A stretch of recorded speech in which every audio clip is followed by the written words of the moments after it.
নমস্কার বন্ধুরা, কেমন আছেন সবাই? কেরালায় সংসার আরও একটি ব্লগে আপনাদের স্বাগত জানাই। কয়েকদিন ধরে কাঠফাটা রোদের পর আজকে হঠাৎ করে বৃষ্টি শুরু। উৎসব শেষ, আবার রোজকার জীবনে প্রবেশ। কয়েকদিন বেশ মজা করেই কাটালাম। আবার উৎসব আসছে, আমাদের দুর্গা পুজো।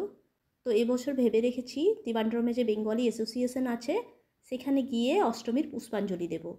পুজোর সময়সূচি কীরকম আছে এখনও আমি হাতে পাইনি। সমস্ত কিছু আগে হাতে পাই, তারপর সেই অনুসারে প্ল্যান করব। ত্রিবান্দ্রম আমাদের বাড়ি থেকে সময় লাগে, ট্রেনে করে যদি যাই তাহলে 3 ঘন্টা মতো।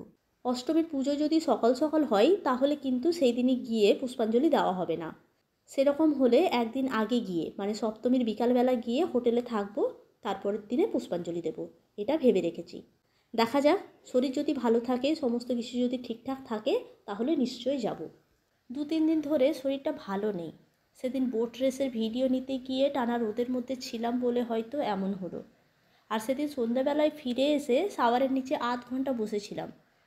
গরম থেকে এসে ঠান্ডায় বসেছিলাম বলে হয়তো এমন হলো।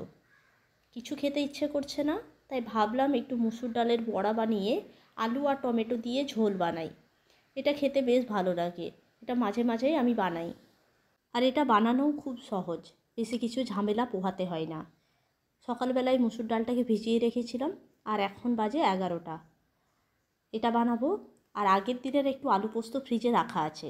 ব্যাস, আমার আর কিছু চাই না। এই তরকারিটা শুধু আমার আর ঈশানের জন্য। ঈশান এটা বেশ ভালো খায়। আর শাশুড়ি মা বললেন মাছের তোরণ বানাবেন আর কী সব বানাবেন। তো আমি তো ওই দিকে ধারে কাছে আজকে যাব না, কারণ আমার মুখে কোনো টেস্ট নেই। এই দুটো হলেই আমার অমৃত।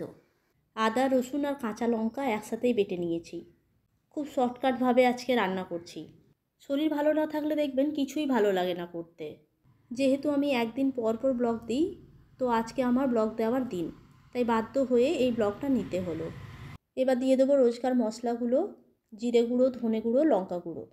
আমার রান্না হয়ে গেলে শাশুড়িমা রান্না করবেন। আমি সর্ষের তেলে রান্না করছি, তো এই সর্ষের তেল বিভিন্ন রকমের মশলায় রান্নাঘরটা একদম মোমো করছে। সেই জন্য উনি হলে বসে আছেন, আমার হয়ে গেলে উনি আসবেন। তো শাশুড়িমা যে মাছের তোরণ করবেন তার রেসিপি কিন্তু আজ আপনাদের সাথে আমি শেয়ার করতে পারছি না, কারণ আজকে আমার ব্লগ বানাতে মোটেই ভালো লাগছে না। বাধ্য হয়ে আমাকে এই ব্লগটি বানাতে হলো। শাশুড়িমাকে ডেকে দিই, 11:30 বেজে গেল, উনি মাছের তোরণ আর কী সব বানাবেন। মম, মেরা হো গয়া, আ যাও। বেশি ঝোল করব না, কিন্তু জলটা প্রথমে বেশি দিতে হবে, কারণ এই বড়াগুলোতে জলটা টেনে নেবে।